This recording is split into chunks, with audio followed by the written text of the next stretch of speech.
and today we'll be talking about how to bring research inside of your organization.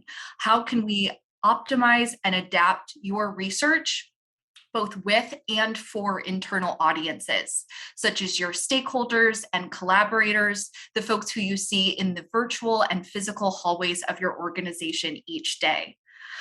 And today we are so lucky to be joined by three fantastic panelists, Taylor, Angeline, and Linsey.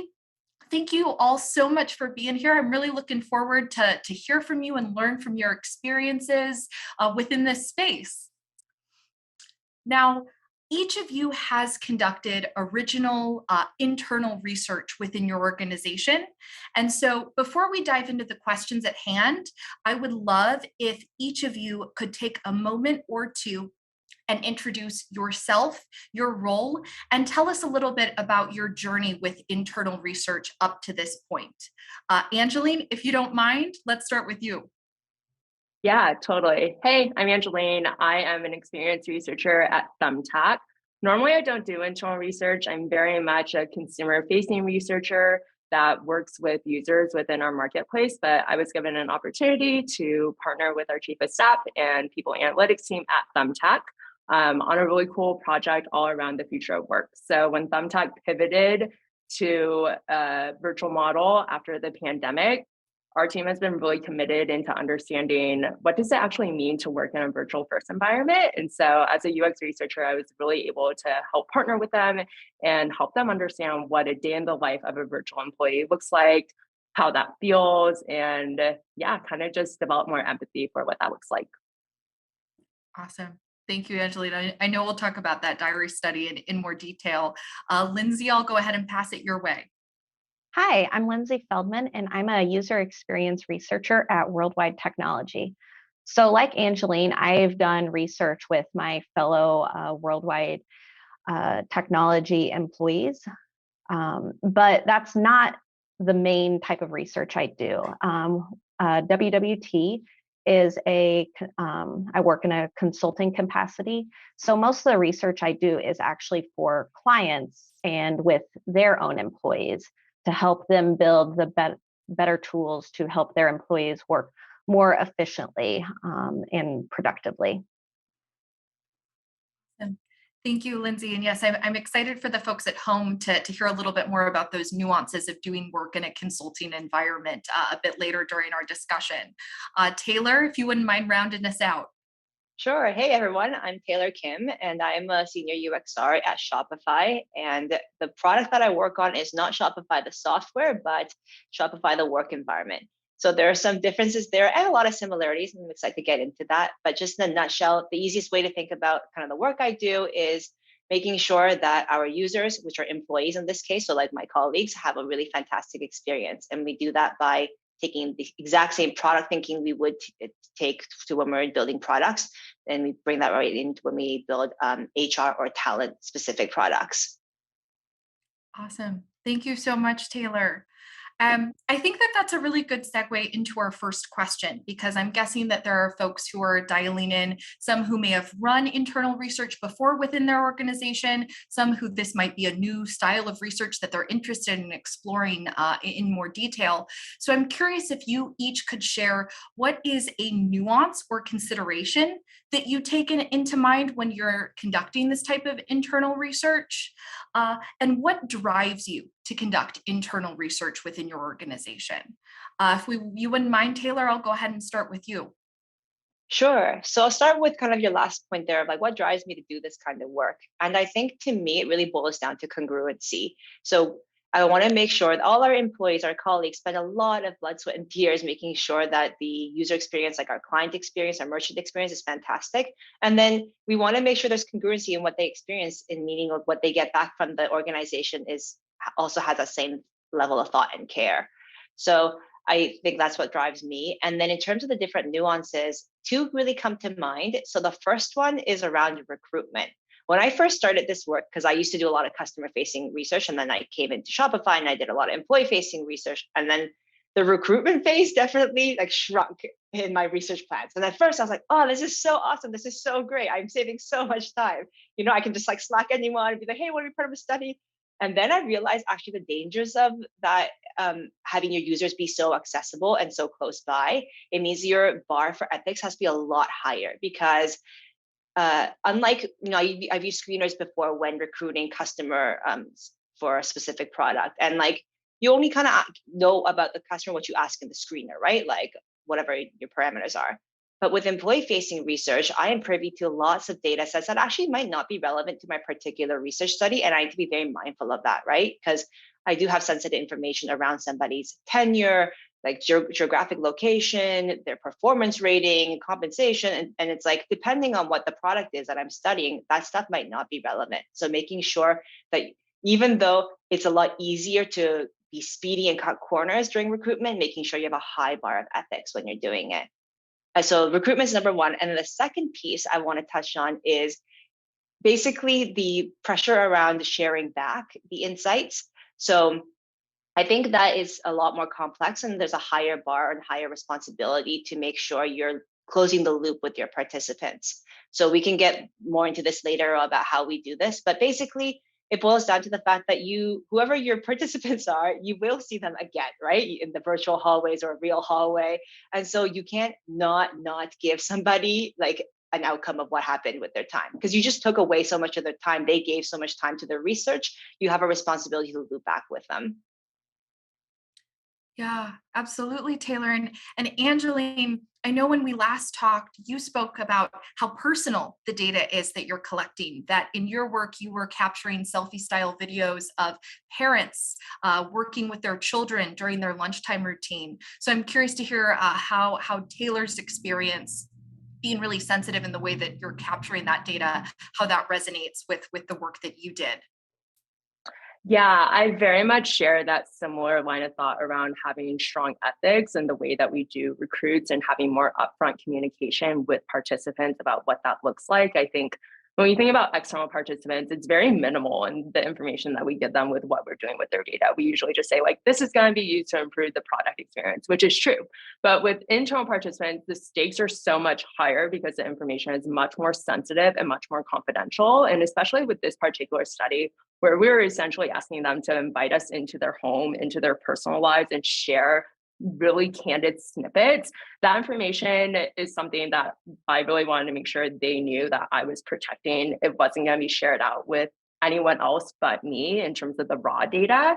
And so upfront communication, even when we were doing the recruit and having clarity around, okay, what is our research goal? How do we plan to use this information? What can we anonymize? What can we possibly not anonymize? How do we go about sharing what information isn't going to be anonymized? Were all questions that I preemptively thought about so that I could share that more openly to kind of quell any concerns up front. Those are things I would never do with external participants because I don't need to. And so there's just so much more legwork that goes into the beginning of the process. Yeah, absolutely. And I think that reminds me of Linsey. I know you talked about in your work how often when you're conducting one-to-one interviews with internal participants, that often you're navigating the very real human emotion of fear, of people wondering, will I lose my job? How will this data be used? I know, Taylor, you've discussed the power dynamic that exists between a researcher and a participant. So I'm curious if you would be willing to dive in a little bit more and think about, what are the steps that you take during the research process to calm some of those nerves of the participants at the forefront of the research? Well, in my experience working with clients, and oftentimes the projects I work on are digitalizing existing paper processes.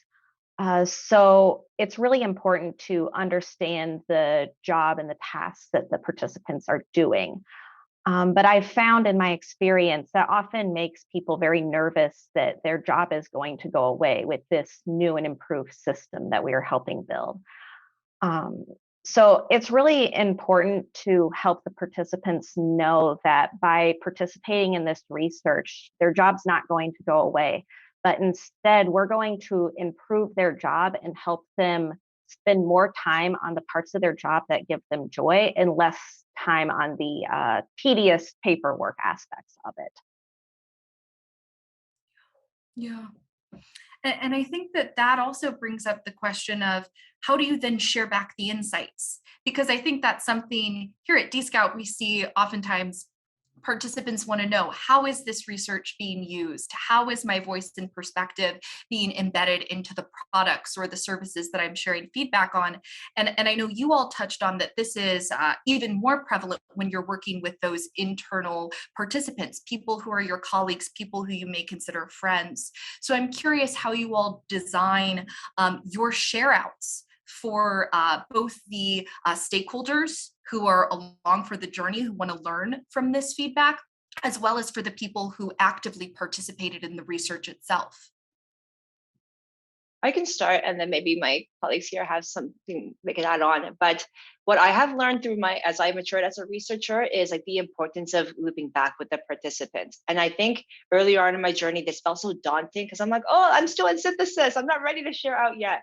But I realized they're not, what people are hungry for isn't like a long, lengthy, thing. They just want some signal that their time mattered and that you're doing something with the data. So what we've actually designed here at Shopify is the 2 points in the research cycle we share back. So right after the research wraps, it's literally an email template, and we just talk. There's obviously like a too long didn't read, like couple sentences, like what we learned from the research, and it's literally like what we learned from the research, a couple bullet points, and then what we're doing next, a few bullet points. And then that gets obviously all the findings are anonymized and like what do you call it, like so that any personal information is not there, but just like high level findings of what we learned and what we're doing with it. And then at Shopify, we're lucky enough to have a pretty open culture where we can like link out to specific people. Here are the people working on the project, like follow this link and you'll get updates on the project. So stuff like that really helps, but it's literally like takes 5 minutes to write this really simple email. So right after the research drafts, that's number one. And then number two, the second point when we share it back is whenever we call them like shipping emails. So whenever we develop a new product or a program or a service improvement, whatever it is, like when something's changing and we have to notify our users, it's literally like, this is what's changing. And then we have why we built this. And then the research insights, again, are referenced over there. So then as our users or employees, they can all look at it and be like, oh, okay, so this was a data-informed decision. And if they were like, hey, I participated in that research, I feel like I was really able to shape this product offering, that goes a long way. In my experience working with a variety of different clients, it really, not every company has the same level of transparency. So while I would love to share 10 bullets of, we learned this, this, and this in our recent research study, I'm not able to do that with every client like I'd like to, which is unfortunate. Yeah, the last time we chatted, I made notes to myself about everything Taylor said because I was like, oh, I need to do that the next time I do internal research.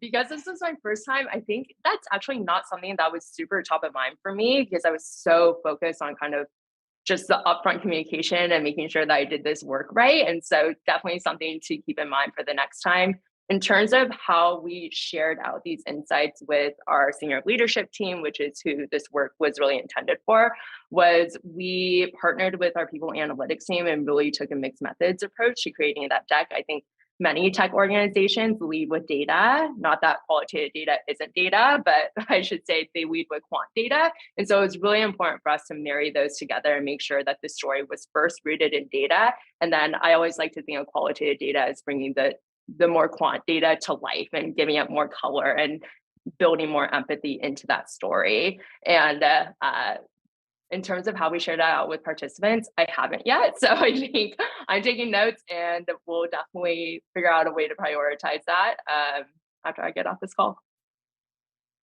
So thank you, Angeline. I love that. We're doing research in real time and we're learning from each other. I think one thread I want to pull on is this idea of empathy, because I think that you each mentioned in our last discussion how, because these are people who you're working with every day, you know them very well, that it's really easy to build and feel empathy for these end users. And I was also struck by how you all talked about how it also translated to the research that you may run with external participants.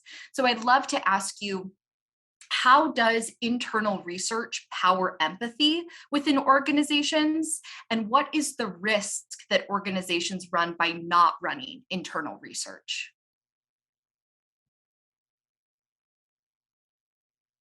I can think some. start. Oh, go for it, Taylor. Okay, really quickly, I think you have more to add on this, Angeline, but I think just what the risk of the organizations run by not doing internal research is that you might design it for products or products that don't have a specific need. So like really getting that product market fit is something where research helps. It's just like in the external research world, I think similarly here. And I think what we're seeing is with, especially in remote first organizations where everyone's virtual, it might be just, it's so easy to think like your experience is everyone else's experience, just because it's a lot easier to be in your kind of own lane. And I think what research does is it kind of excavates like, oh, like someone's having this experience in that corner and someone's having this other experience over here. So you're able to see more of a fuller picture. And I think that's inherently really valuable. And Angeline?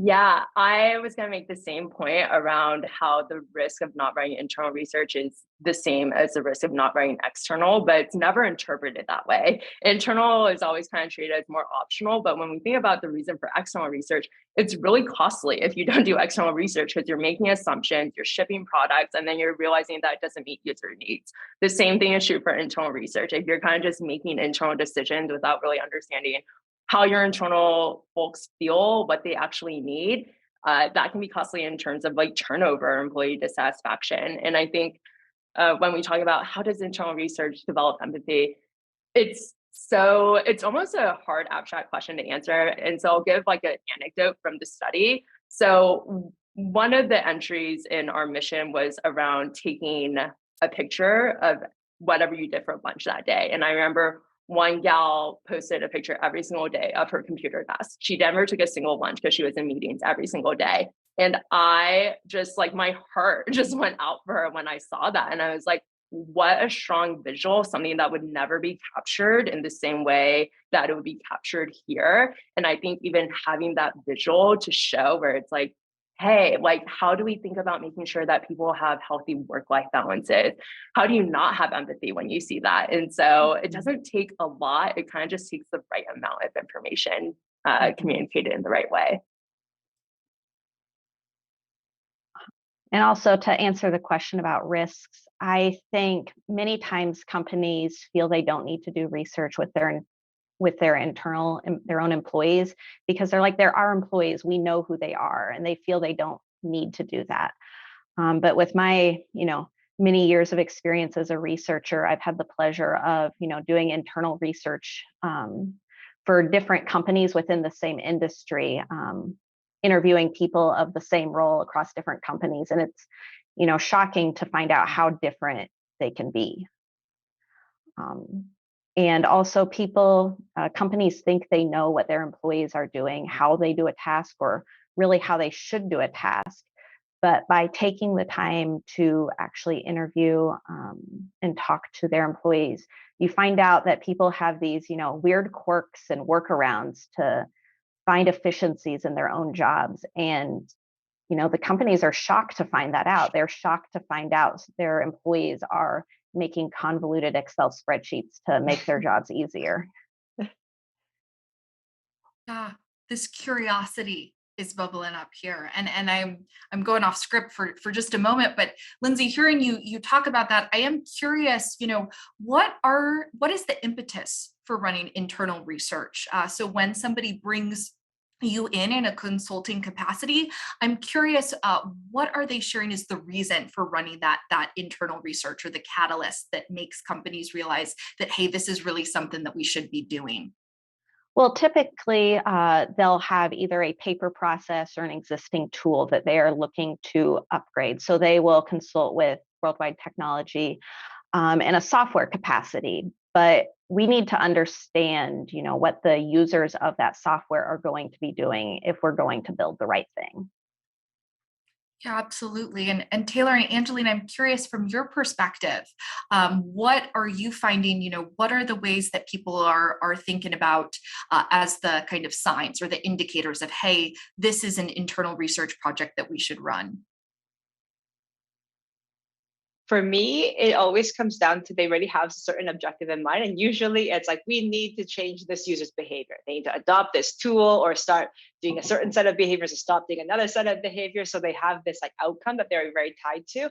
And then they're like, okay, but we need some research so that we can, you know, make sure the change management communications is really like in support of that. And like, or maybe even the fact that like, hey, maybe we like we need to question like, why do we want that certain outcome, right? Like, is it, we can't, because something about it, they tried it without research and it's not working essentially, right? So that's how what comes up at my desk. Yeah, I think for this particular project, it's just such a nebulous space, like future of work, working in a virtual first environment. This is something like that happened because of the pandemic and because it's so nebulous, because it's so new. It was kind of more of a no-brainer for research where it was like, we need you guys to help unpack what this actually means. Otherwise, we're kind of just wading through like uncharted territory. Yeah, and I think that also brings up the good point that each of you has run research in this remote hybrid environment. And I know I think that I was really struck, Taylor, by the way that you talked about the tension between people wanting autonomy and independence, but they also want belonging and they want connection.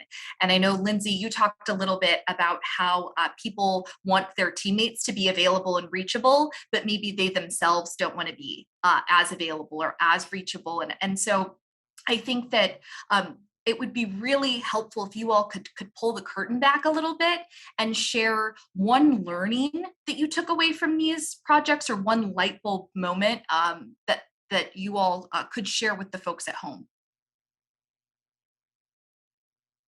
Yeah, I mean, going on what you said, people have different personalities and it really drives, how they work from home. I mean, obviously we've all heard the terms introvert and extrovert, but that takes a whole new level when you're thinking about working from home, where people who are traditionally more introverted, they want, time away from their, cameras, time away from Zoom meetings to actually get to work, versus the more extroverted people, they are, they miss being in the office, they miss being face to face with people, and they, can't wait to get back.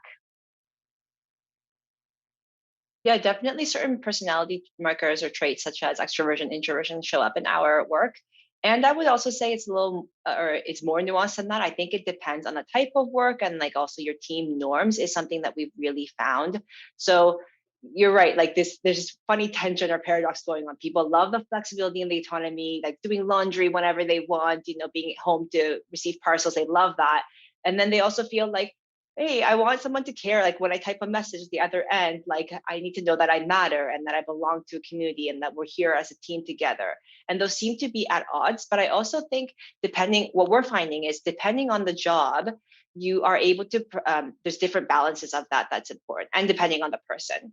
So one of the nuggets that I'll share is I think when we dig a layer deeper, it's definitely some personality traits that some people want more high touch like responses or whatever because they identify being more extroverted. But I also think it's a little bit of like you can get better at documentation. And I think that is the key to making asynchronous work well is when people start to feel like, oh, am I doing this right? Am I doing wrong? If they can go somewhere and it's just like, hey, this is how we do things on the team, or like this was the objective of what we're asking you to do, like some kind of reassurance that provides goes such a long way. Because without that is when people started to get, a little shaky and be like, oh, am I on the right path or not? So the more you can create those moments for your people, that moments of reassurance, I think would go a long way. Yeah, I plus one to everything that you guys said. I think there's a really interesting tension that kind of exists with working from home. It's kind of just like it's it's the inverse of like working in an office and how do you solve for that tension. So one call out that I was really struck by was just how different the responses were from parents who worked at Thumbtack versus non-parents. And this kind of came up in multiple ways, but one of the ways was going back to the lunch entry. A lot of them took pictures of like them eating chicken nuggets with their kid during lunch, or them playing Guess Who, or going to their kid's soccer game, being able to pick them up from school. And you could tell through their written responses and their selfie videos that it was such a blessing to them. And it was only a luxury that was afforded to them because they get to work from home and they don't have to be in an office for 9 hours a day. And so you kind of think about that. And then the flip side of that, what we heard from non-parents is, because I'm not physically leaving an office, it's really hard to shut off. So there are no boundaries, and you really have to figure out those boundaries for yourself. And so when thinking through all these findings together, I always kind of come back to this idea of empowerment. You're empowered to kind of like spend your time in whatever way makes sense for you. So if you want to go grocery shopping in the middle of the day instead of like sitting at your desk to have lunch, go for it, as long as you're meeting your work goals and you're showing up to your meetings. But also you need to be empowered to like set boundaries. So don't respond to that Slack at 7 p.m. or 8 p.m. And then as a people team, we think about like, how do we empower our people? What do they actually need in order to feel comfortable doing that? And really making sure that we enable that. Yeah, absolutely. Taylor, your work on the bursts comes to mind and thinking about that. How can people engage? How can people find that connection while still finding that autonomy? And I think one question I have for you all as researchers, but also humans in the workplace, how might we better adapt to better meet tomorrow's workplace environment?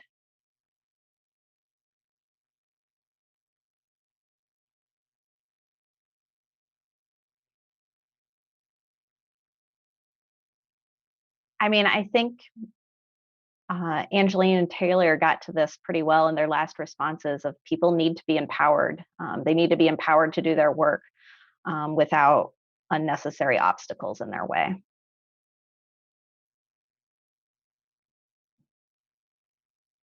Yeah, I don't know if I have any like too much more to add on to that, but I think when we think about adapting to the workplace, a lot of it's something that has to be provided by from the top down, but also by the employee themselves. Like as an employee, you do have to figure out like what your limits are and what boundaries you're going to set and really honor that, because no one's going to ultimately like honor that for you, even if we set expectations. And so we think about like what are the right tools, but also as an employee, how do we actually empower our employees to really draw those boundaries for themselves so that they feel good about showing up to work every single day.